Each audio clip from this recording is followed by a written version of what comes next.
Chers amis internautes, bonjour et nous recevons une fois encore le missionnaire Humbo Komlan pour continuer notre débat, sinon nos échanges au sujet de la justice divine. Et aujourd'hui, nous allons revoir un autre aspect de ce thème, cet aspect, toutes ces personnes, nous allons évoquer le cas de ces personnes qui dans la Bible, qui ont su, même en difficulté, rester fidèles à la parole de Dieu, ce qui leur a été bénéfique à la fin.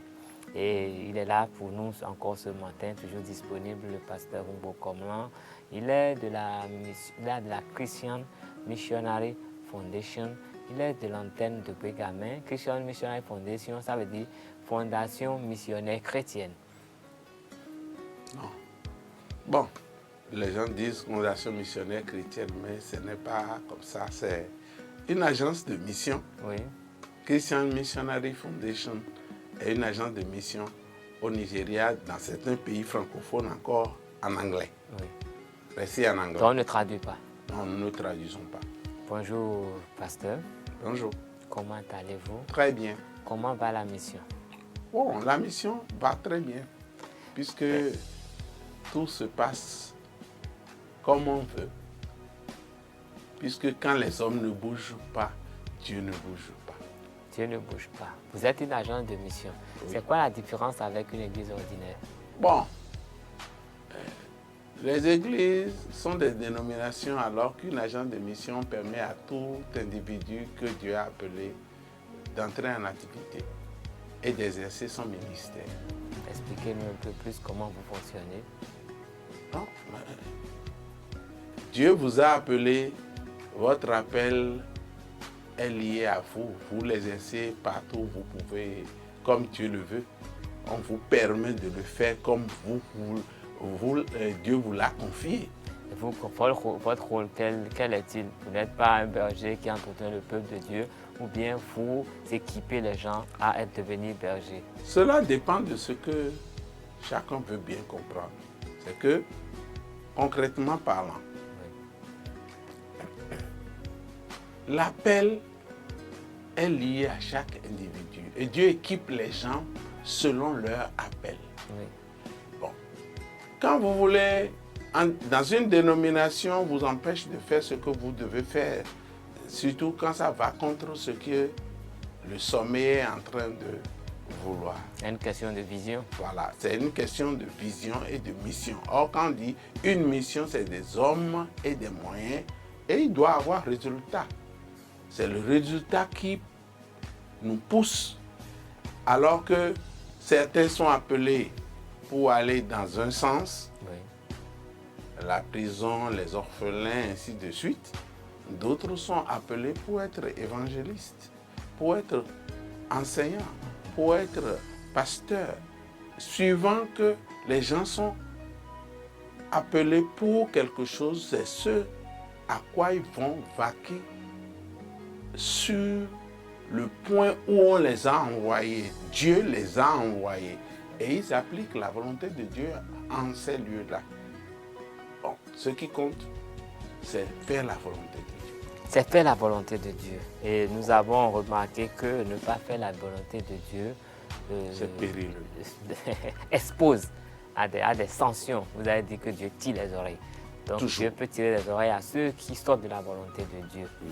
Et dans la Bible, nous avons connu des personnages assez illustratifs de la question. Et moi, je vais évoquer le cas de quelqu'un qui s'est retrouvé dans les deux cas. Je veux évoquer l'exemple du roi David. Le roi David, je crois que c'est l'homme selon le cœur de Dieu. C'est l'homme qui a passé son temps à reconnaître à Dieu ce qu'il est, à louer Dieu, à faire beaucoup de choses à Dieu. C'est lui-là qui a été oint pour être roi, qui l'a fait, qui a été un brillant roi, mais qui à la fin est tombé, qui à la fin a eu ce problème avec Urée. Je dis problème comme ça, je résume ça comme ça. Alors qu'il avait été béni sur tout le temps. Mais après avoir commis ce péché avec la femme de Urée, et après avoir fait exécuter Urée, le roi David, le prophète est venu dire à David la sanction qui serait la sienne de la part de Dieu. Et David lui-même avait prononcé la sentence sans savoir qu'il était le concerné. Et après avoir prononcé cette sentence, on lui a dit que c'était lui-même. Mais après cela, il était allé sur les genoux. Il avait pleuré. Il avait imploré la grâce de Dieu. Il a fait. Ce qui a fait que l'ascension n'a pas été toute immédiate, mais l'ascension est venue après. Parce qu'il a été dit, je vais arracher la royauté de ta maison. Je vais arracher la royauté de ta maison. Ce n'est pas arrivé pendant son règne, mais c'est arrivé après quand même dans sa maison. De là, ceux qui sont restés fidèles du début à la fin, selon ce que la Bible nous a dit, ont été bénis du début à la fin. Ce que je veux dire, si on est bon chrétien, on essaie de rester dans la volonté de Dieu et quand on arrive à commettre un péché, qu'on arrive à faire quelque chose de très grave, quand est-ce que la grâce divine peut revenir? Non. Nous ne pouvons pas dire que la grâce divine peut ou doit revenir. Non. C'est Dieu qui décide. Écoutons très bien. Oui. De nos jours, Oui. nous avons la possibilité, à cause du sang de Jésus, Oui. à cause de l'œuvre de Jésus-Christ, Oui. de revenir dans le sens de la volonté de Dieu. Si nous reconnaissons ce que nous avons fait de mauvais, Oui. si nous nous repentons, je dis bien, nous nous repentons.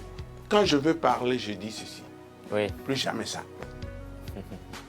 C'est la meilleure manière pour expliquer à votre interlocuteur et à Dieu que vous avez compris, vous avez pris une bonne décision. Quand vous dites plus jamais ça, ça veut dire qu'il y a déjà une bonne volonté, Oui. digne, Oui. et vous marchez dans le sens. Mais si c'est 3 jours, vous revenez à commettre la même faute, il n'y a rien. Je ne sais pas ce qu'il y a. Je ne vois pas ce qu'il y a. Excusez-moi. Voilà la situation. David, sa faute est trop grave. Malgré qu'il est l'homme du cœur de Dieu. Au bout du rouleau, nous savons que Dieu l'a pardonné.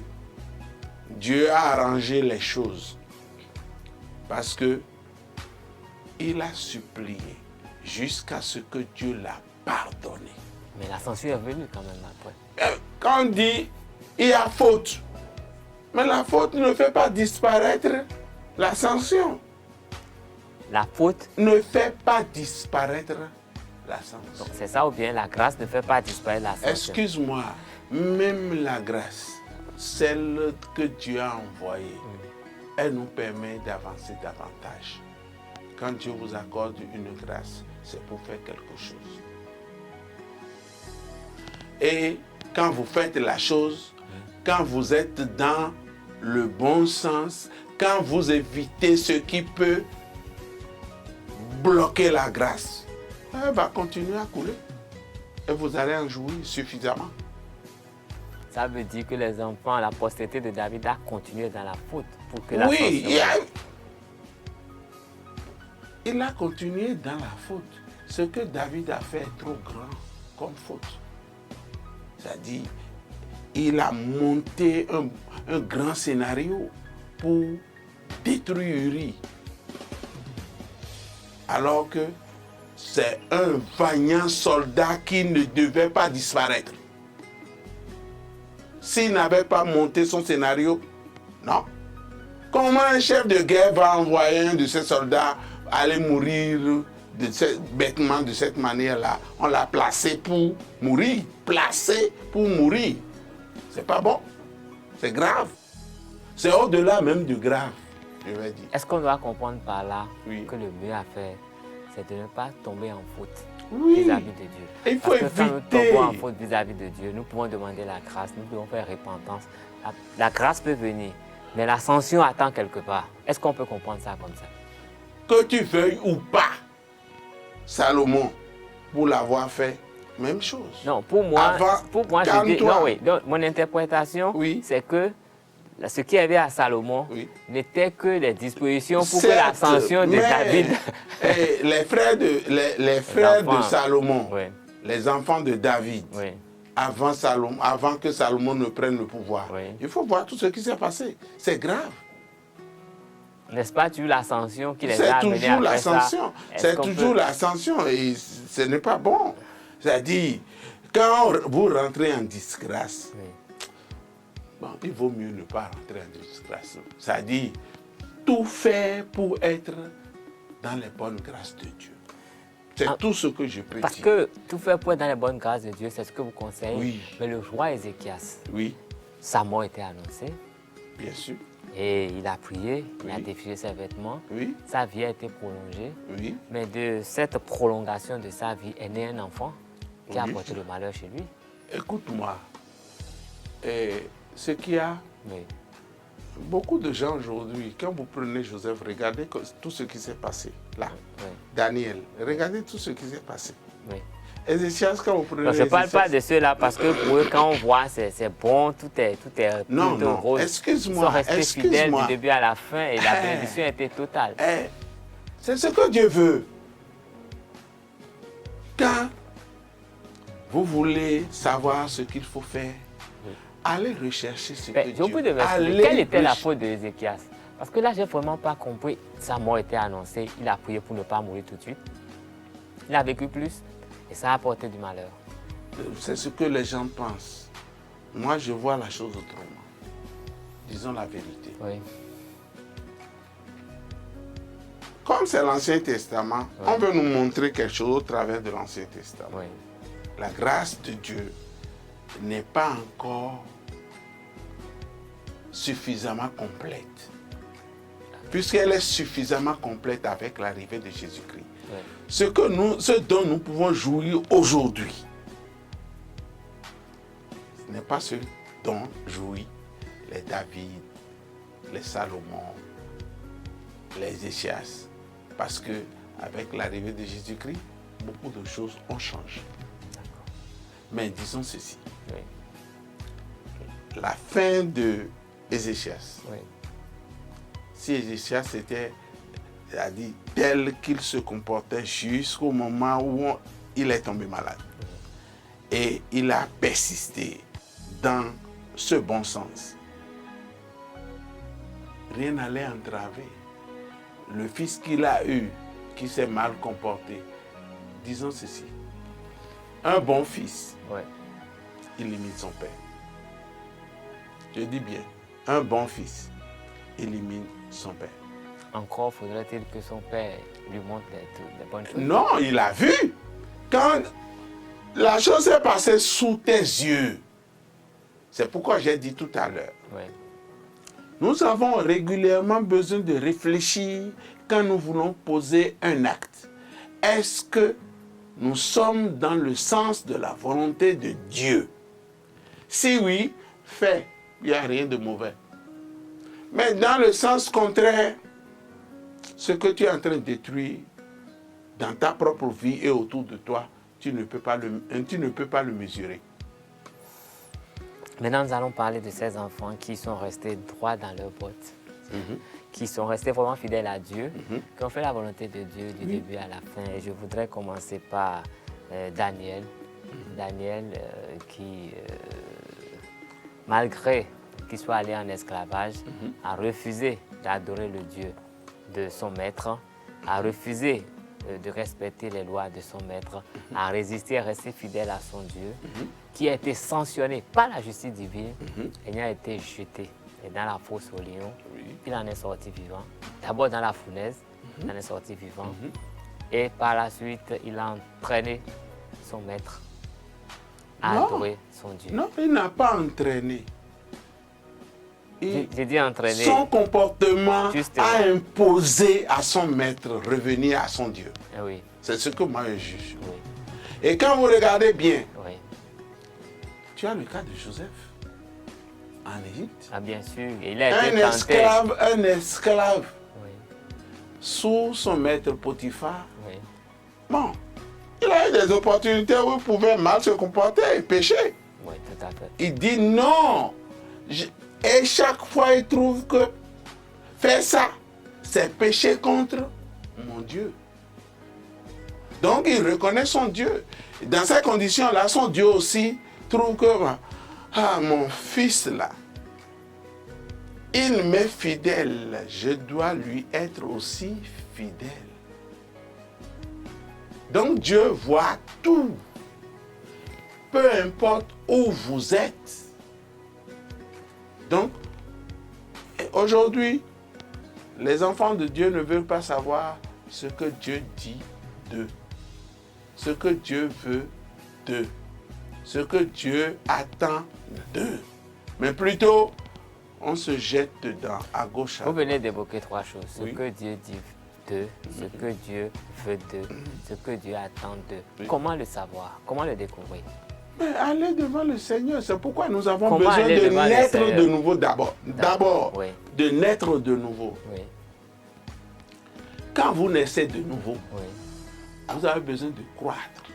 C'est pourquoi c'est un disciple-là. Vous êtes obligé de vous soumettre à un disciple-là pour que, après la naissance, vous puissiez croître spirituellement jusqu'à un certain moment. Pendant que vous êtes en train de lire la parole de Dieu, de vous gaver de la parole de Dieu, Dieu, s'il veut, il vous dit des choses. Ce qu'il vous dit, c'est ça qu'il faut analyser, c'est ça qu'il faut bien comprendre vous concernant.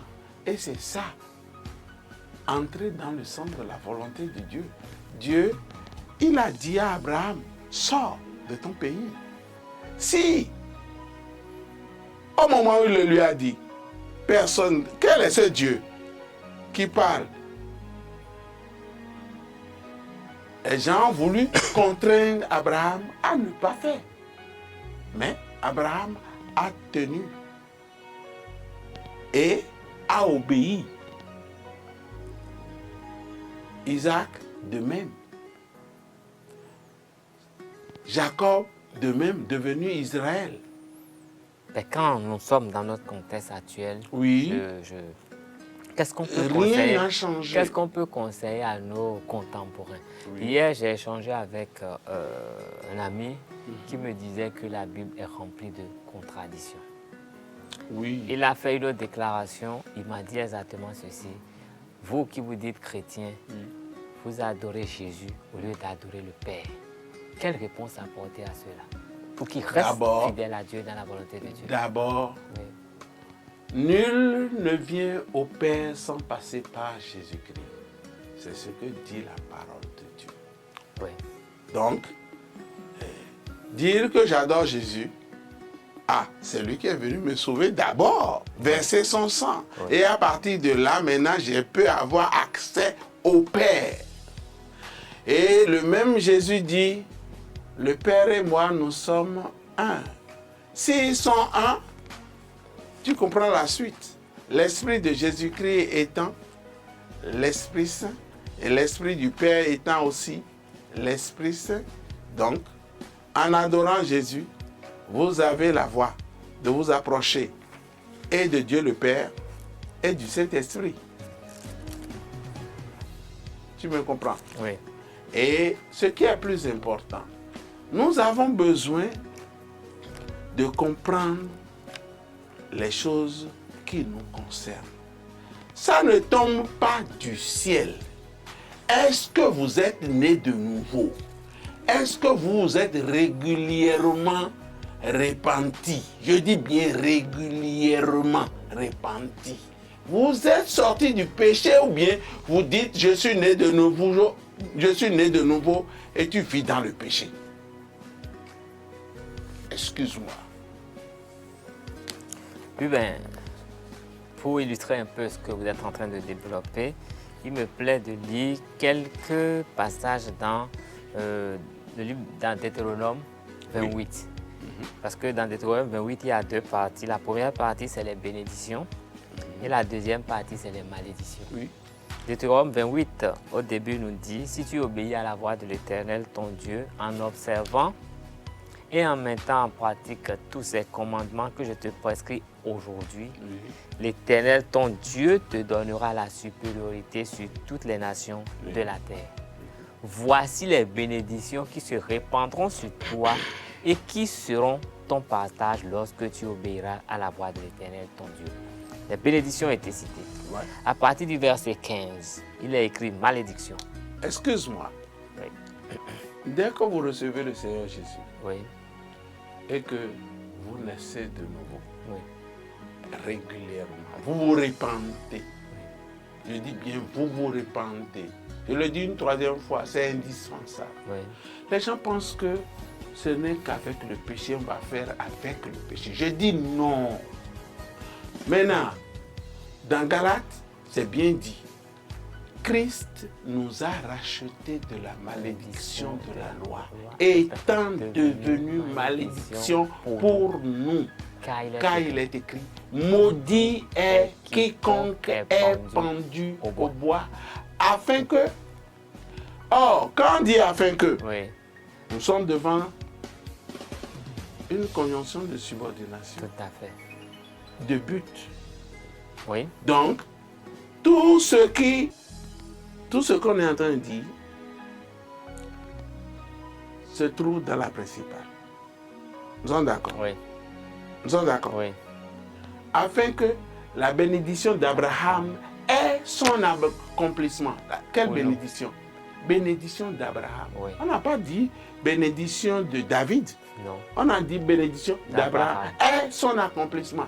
Allez revoir les bénédictions d'Abraham. Pour les païens, donc pour n'importe qui, que ce soit Bédiga, Jephthé, toi, moi, et quiconque tu mets dedans. Et son accomplissement, et que nous reçuions l'esprit qui avait été promis. C'est fait, c'est dit, ça se réalise toujours. C'est ce qui nous manque.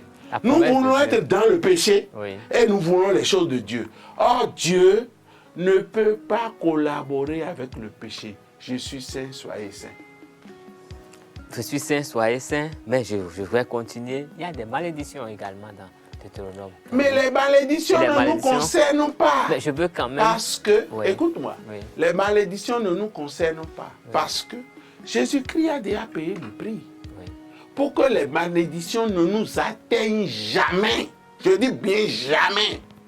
Répondons-nous. Ok, je fais une supposition. Un Béninois qui naît d'un père qui est dans les pratiques endogènes, oui, et dans les cultes de chez nous, oui, et une mère qui est également bien ancrée dedans, oui, et qui est amenée à recevoir le Seigneur. oui.